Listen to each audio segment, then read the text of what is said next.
Welcome back dear students, हमारा typing test जारी है। जी बेटा, आप अपना तारफ़ करवा दें। मेरा नाम फातिमा फरार और मेरा फर्स्ट टेस्ट है। अच्छा बेटा, एक क्वेश्चन आपसे पूछना है। आप हमें ये बता दें कि कंप्यूटर को किसने इन्वेंट किया है? Charles Babbage. वेरी गुड, शाबाश। ठीक है बेटा, आप टाइप करना शुरू करें। Very good.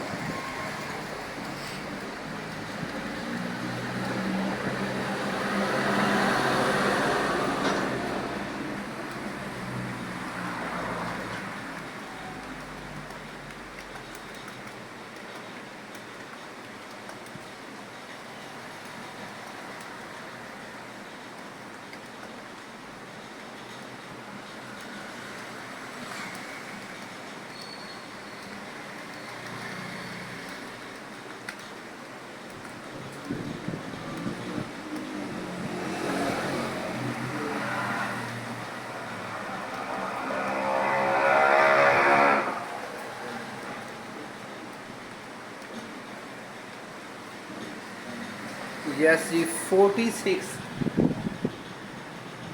यस जी, 46 बेटा आपका स्कोर है। तो इस हिसाब से आपका स्कोर 50 से कम, 40 से ऊपर।